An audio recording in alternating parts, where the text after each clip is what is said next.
arákùnrin kan ń bẹ tó jẹ́ wípé ó fi ẹ̀mí ẹ̀ sílẹ̀ fún àwọn ìran kan. Ẹni tí mò ń sọ yìí kì í ṣe Jésù Kristi o, bẹ́ẹ̀ ni kì í ṣe Muhammad láti ilẹ̀ Lárúbáwá. Ta ló lè fi ẹ̀mí ẹ̀ sílẹ̀ fún àwọn ìran rẹ̀?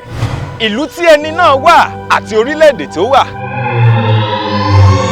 Orílẹ̀-èdè Nàìjíríà ni ẹni náà wà. Pàápàá jùlọ ẹni náà ọmọ Yorùbá ni.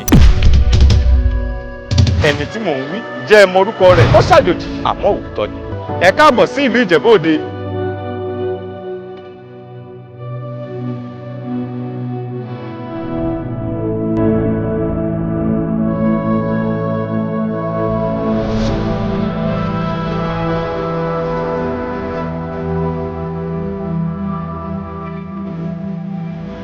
Ìjẹ̀bú Òde ni ọmọ alágẹmọ mẹ́rìndínlógún ọmọ àbìdí fàtẹ̀mọ́lẹ̀. Lọ́pọ̀lọpọ̀ ọdún sẹ́yìn ìṣẹ̀lẹ̀ kan ṣẹlẹ̀ ní ìlú Ìjẹ̀bú Òde tó jẹ́ wípé omi gba gbogbo ilẹ̀, omi gba gbogbo ìbọ̀nba. Olóko lè lóko ọ̀sà ní ìtẹ̀ ní ọjọ́ náà lọ́wọ́.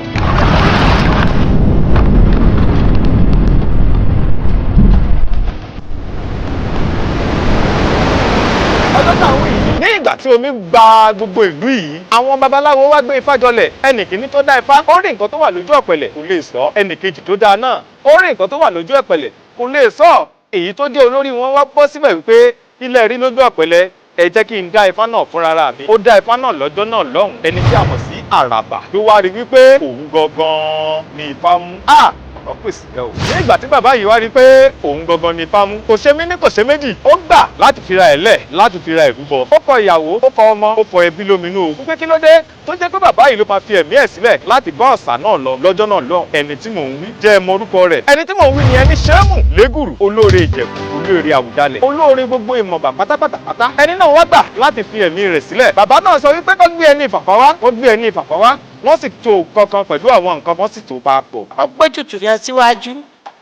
Ó gbọ́ ọ̀pọ̀ ifá ẹ̀ ẹni ìfàfà níjọ́ náà. Ẹni ìfàfà náà tẹ́.